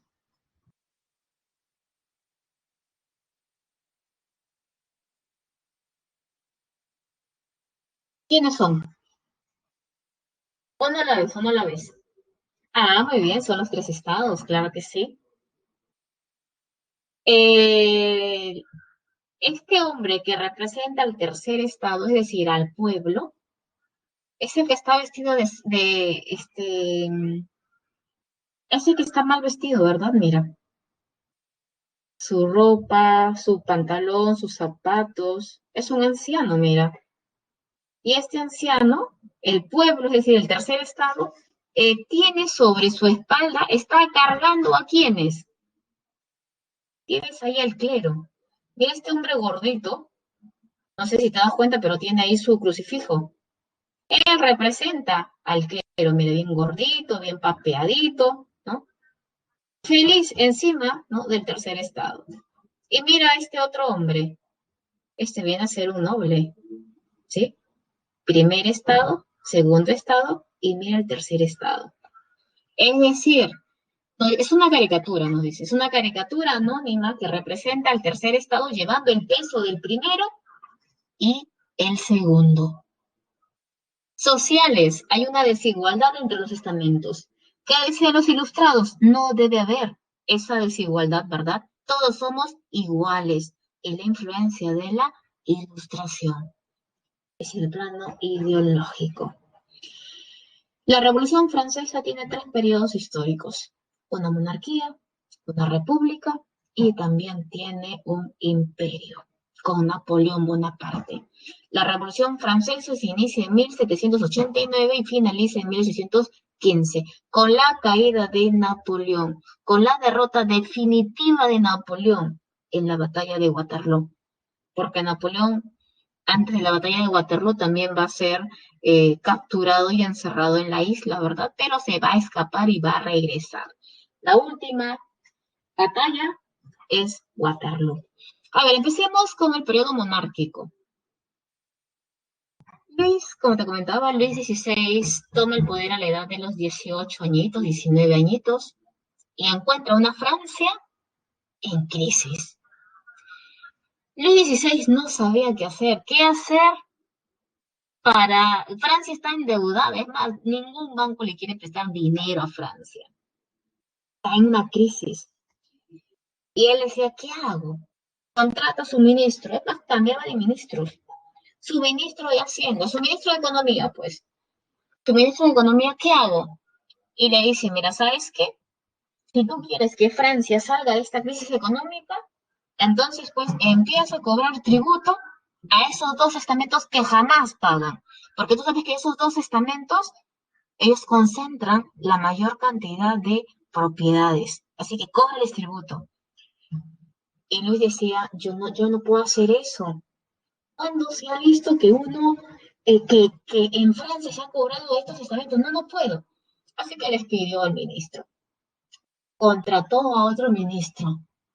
Y este ministro también le dice lo mismo. Mira, ¿sabes qué? Si quieres que Francia, es un hombre, claro, es un hombre manipulable, es un hombre débil, ¿no? Es más, el pueblo eh, muchas veces se burla de su monarca, ¿no? Y no solamente, es más, cuando él contrae matrimonio con María Antonieta, lo que el pueblo quiere, lo que todos desean es inmediatamente un heredero, ¿verdad? Pasó primer año, no había hijos. Pasó segundo año, tampoco había hijos, ¿no? Y ya la población empezó a preguntarse, ¿pero por qué? ¿Qué pasó? ¿De quién es la culpa? ¿No? Y tenía también otro tipo de problemas, pues, ¿no? El rey, hasta que se solucionó. Luis XVI contrata otro ministro, lo despidió también. El último ministro viene a ser Necker. Necker es un hombre muy importante, tiene muy buenas relaciones con los banqueros y es por eso que escoge a Necker. Y Necker también le dice lo mismo. Luis sigue diciendo, yo no puedo. Y es ahí donde Necker le da otra propuesta. Le dice, mira, ¿sabes qué? Le dice, para que tú no te veas perjudicado, entonces convoca a la Asamblea de los Estados Generales. Es una asamblea en la cual esta asamblea existe, pero no ha sido llamada hace más de 200 años. Tú llamas a esta asamblea y por lo tanto se van a reunir los tres estamentos y por lo tanto son los tres estamentos que van a decidir sobre una reforma tributaria. Entonces el rey lo que hace pues es convocar a los tres estamentos. El tercer estado era convocado por primera vez y estaba feliz. Es más, había realizado todo un pliego de reclamos, pero el rey se adelantó y le dijo, mira, por si acaso solamente te he llamado para una reforma tributaria. Pero de todas maneras, el tercer estado, por primera vez, los representantes estaban felices en formar parte pues de todo este cambio. En estos estados generales, ¿no? El objetivo es una reforma tributaria, pero ¿sabes qué? Hay un pequeño problema en la hora de votar. Y es más, la propuesta de la reforma tributaria era de que todos tenían que pagar impuestos. Y el voto era por estamento. Es decir, un voto, clero, otro voto, nobles, otro voto, tercer estado. ¿Tú qué crees? ¿Que que el clero y la nobleza iba a votar para que a partir de ese momento pagaran impuestos? No iba a pasar eso. Es por eso que es ahí el inconveniente, ¿no? Un problema en la votación. Es por eso que en esta Asamblea de los Estados Generales no se llega a ningún acuerdo. Es más, estos tres estamentos, los representantes de los tres estamentos que en un primer momento se reunían juntos para solucionar este inconveniente, cada uno de ellos se va a separar. El rey se da cuenta de que no se puede cambiar, ¿no? Así que el rey solicita pues que estos representantes mejor se regresen a su casa, que se vayan, que dejen Versalles. Pero estos representantes no obedecen. Ellos dicen, nosotros representamos el 97% de la población en Francia y nosotros no nos vamos a dar, no nos vamos a ir hasta darle una constitución a Francia. Y es por eso que deja de llamarse Estados Generales para llamarse Asamblea Nacional. Ellos ingresan a la sala de juego de la pelota y juran no salir hasta redactar una constitución. Y si nos sacan, nos sacarán pues no a punta de bayonetas, pero nosotros no nos vamos. Cuando el rey se entera, el rey pues molesto, así que no se quieren ir, ¿verdad? Entonces a punta de bayonetas lo vamos a sacar. Pero mi rey, hay una gran población que ha salido de París con dirección a Versalles para ver cómo está, cómo se está realizando estas conversaciones con sus representantes. Es por eso que el rey ya no los va a votar, sino que ahora el rey nuevamente va a conversar con estos tres estamentos para llegar a un acuerdo. Es por eso que deja de llamarse Asamblea Nacional para llamarse Asamblea Constituyente. En esta Asamblea Constituyente el rey despide a Necker. eh, la población empieza pues a escuchar rumores muy peligrosos, como por ejemplo, el rey ha despedido a Necker, el rey lo ha mandado a la Bastilla, el rey está formando su ejército, el rey va a arremeter contra todo el pueblo. Y por todas las causas que ya te he explicado, el pueblo no aguanta más y sale a las calles a protestar. Y tenemos la toma de la Bastilla. Llegan a la Bastilla, destruyen la Bastilla, ya no se puede controlar a la población. Y este tipo de actos no solamente se producen pues en París, sino que también en todas las provincias dentro de Francia, en la cual tú veías que el siervo se levantaba contra su señor feudal, contra los nobles. Era un caos generalizado, hasta que nuevamente la burguesía logra tomar el poder y para calmar a toda la población establece la Declaración de los Derechos del Hombre y del Ciudadano. Ustedes, el salón número 4, ¿qué son? ¿Hombres o ciudadanos? No es lo mismo hombre y ciudadano, ¿eh? ¿Qué son ustedes? ¿Qué DNI tienen? Todavía tienen el DNI amarillito, ¿verdad? Si tú tienes el DNI amarillito, entonces pues tú tienes derechos como hombre, ¿verdad? No como ciudadano. Cuando recién cumplas los 18 años de edad y tengas pues en la mano tu DNI celestito, recién vas a ser considerado un ciudadano que va a tener derechos también para poder participar en la vida política. ¿Qué establece esta Declaración de los Derechos del Hombre y del Ciudadano? Las ideas de la ilustración, pues, las ideas liberales. ¿Cuáles son esas ideas? La vida, el derecho a la vida, el derecho a la libertad de expresarme libremente, la igualdad, el derecho a tener una propiedad privada. Todo ello se encuentra dentro de la Declaración de los Derechos del Hombre y del Ciudadano y también la eliminación de los derechos feudales y la abolición de la servidumbre. Todos estos derechos las gana, ¿no? Las gana, bueno, lo ganan estos hombres, ¿sí? También se establece la constitución civil del clero. ¿Eso qué quiere decir? Que a partir de ahora, ¿no? ¿Cuál era la propuesta de estos ilustrados? Un estado laico, ¿verdad? ¿Qué era un estado laico? Un estado independiente frente al poder de la Iglesia Católica. En esta constitución civil del clero, a partir de ese momento es el Estado quien va a elegir, ¿no?, a las autoridades eclesiásticas y que van a recibir un solo sí, pero por parte del Estado. Todo ya estaba consumado. El rey no sabía qué hacer. Ya no podía hacer nada. Y es más, salvaron al rey de una muerte fija. Porque cuando la muchedumbre se abalanzó sobre el palacio de Versalles, casi matan al rey. Pero el rey fue salvado. ¿Rey acepta todos estos cambios? Sí, acepto. Pero no los aceptaba, pues. Es por eso que planifica la huida con su esposa María Antonieta. María Antonieta, nos vamos a la casa de tu mamá. Bueno, su mamá ya no estaba gobernando, ahora estaba gobernando su hermano. Tenían que escapar a Austria.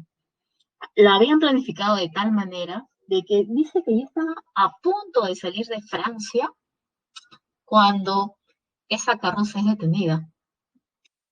Y el interior de la carroza estaba pues la familia real que se estaba escapando, pero vestido de campesinos. Y cuando le preguntan, ¿y ustedes quiénes son? Nosotros somos campesinos. Imagínate ver a María Antonieta Ver a María Antonieta, ver pues a Luis XVI y a sus hijos, vestidos como campesinos. Imagínate pues, ¿no? Tocar la mano y van a tocar la mano de María Antonieta. ¿Y tú qué crees que tiene manos de campesino? ¿Qué dices tú? María Antonieta tendría la mano de un campesino. ¿Cómo es la mano del campesino, chicos? ¿Tienen cuidadito o no?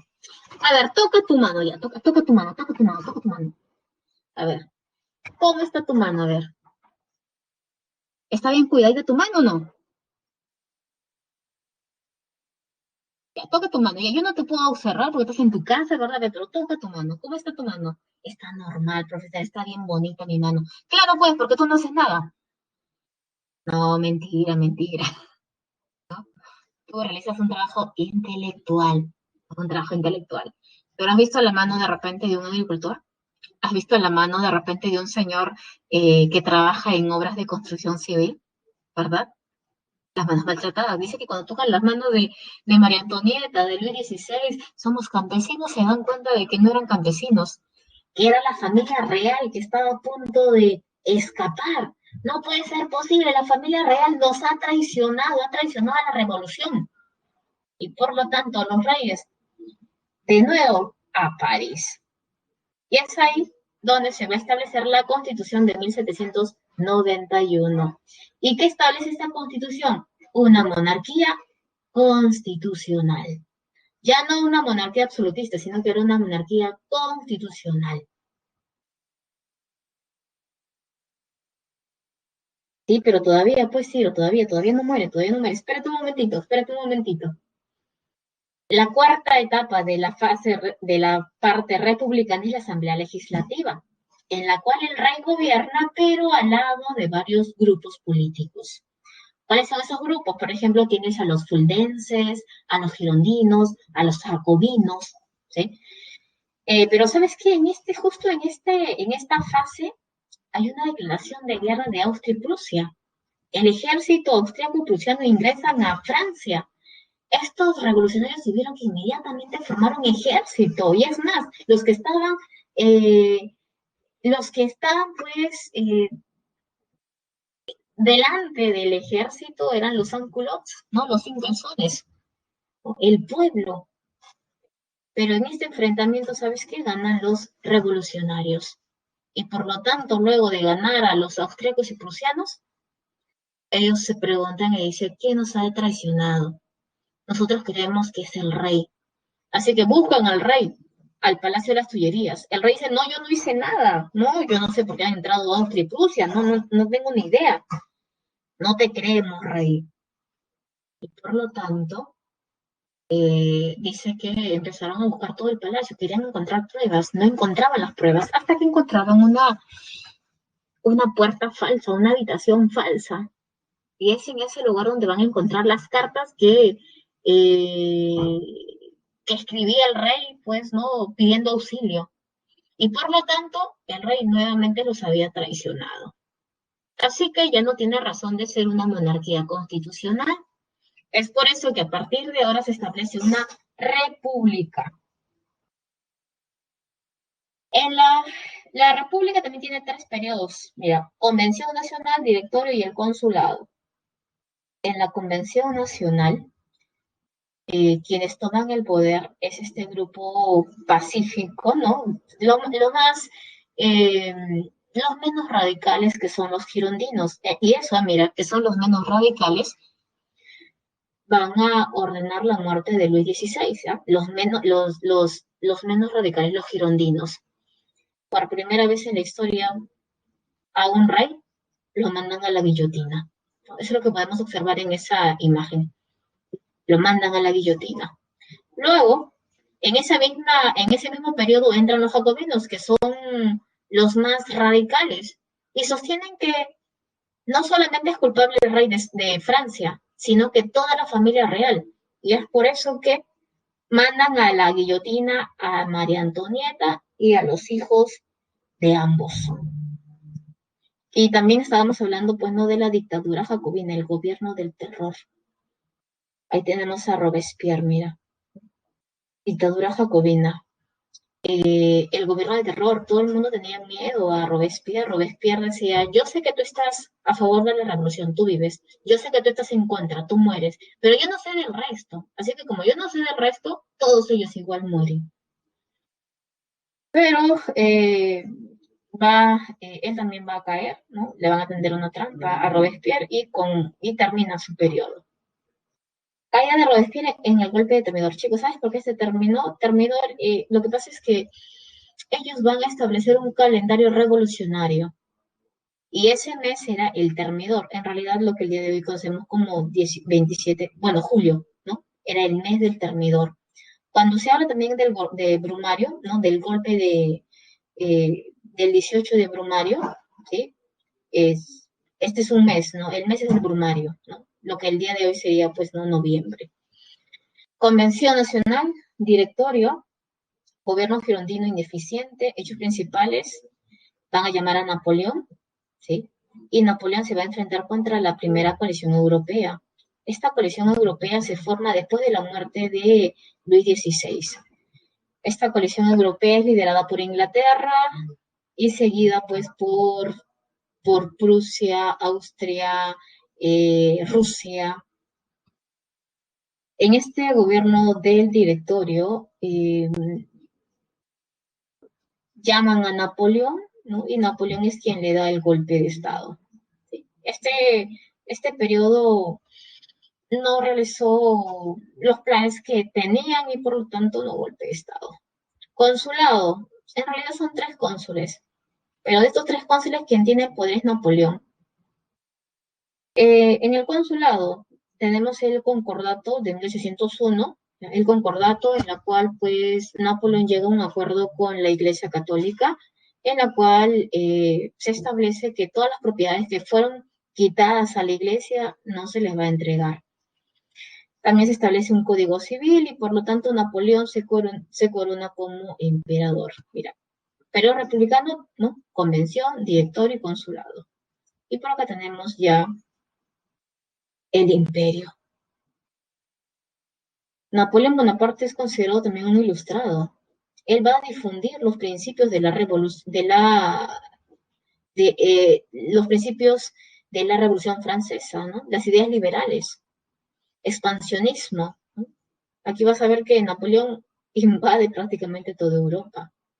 Napoleón lucha contra las coaliciones, va a decretar el bloqueo a Berlín, pero Portugal no va a obedecer. Y es por eso que Francia va a tratar de castigar a Portugal, pero Portugal ha huido a su colonia, a Brasil. Esto ya lo vamos a ver nosotros en Historia del Perú, la crisis de la monarquía española. Invasión napoleónica a la península ibérica, que está en la península ibérica, y la campaña militar a Rusia, ¿verdad? Que va a fracasar.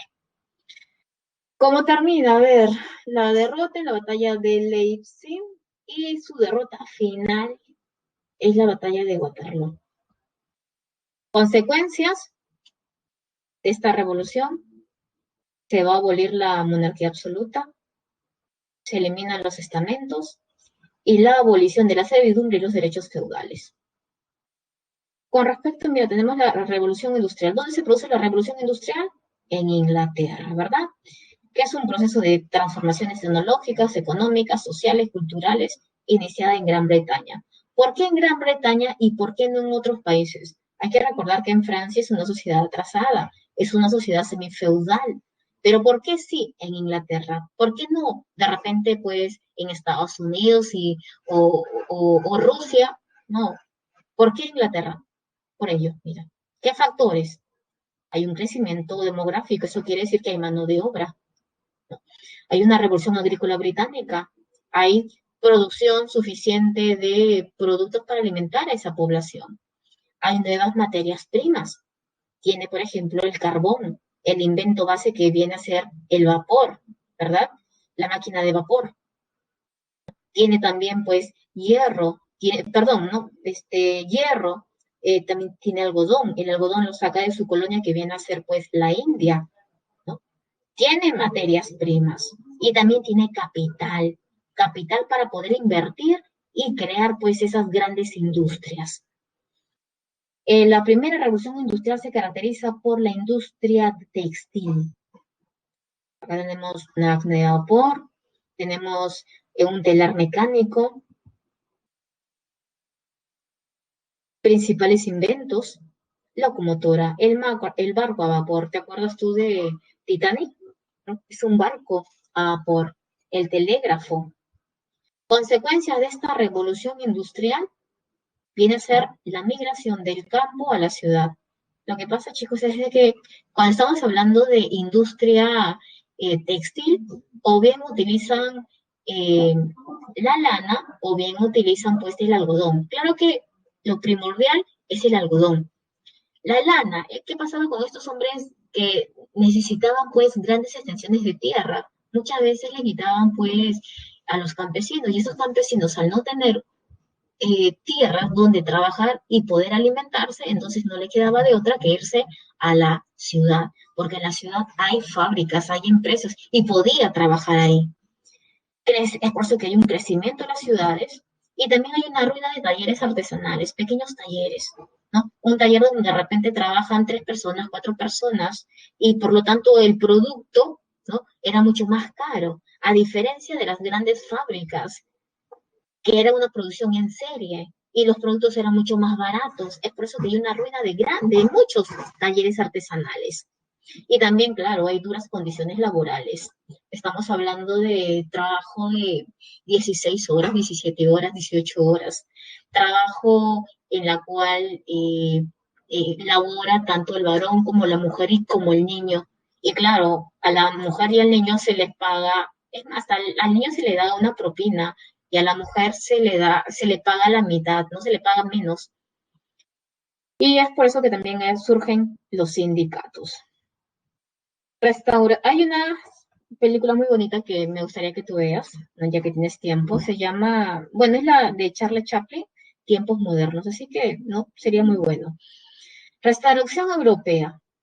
En esta restauración europea es el periodo de reimplantación del antiguo régimen en Europa Occidental, caracterizado por su lucha contra los movimientos liberales. Por ejemplo, esta coalición europea logró derrotar a la Revolución Francesa, logró derrotar a Napoleón Bonaparte.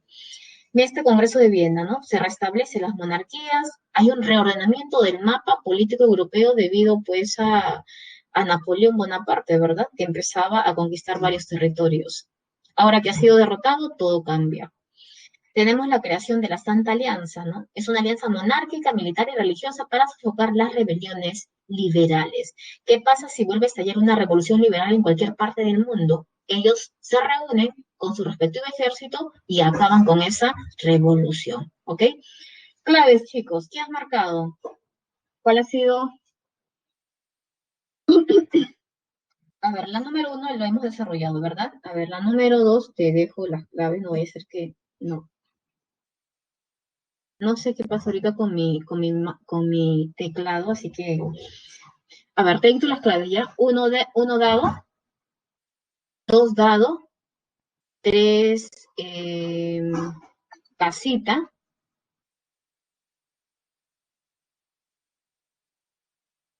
tres casita, cuatro avión y cinco beso. Las preguntas correspondientes, chicos. ¿Qué te pareció la explicación de la clase de hoy? A, excelente, B, bueno, C, regular, D, malo y la E, deficiente. Ok, chicos, ya nos estamos.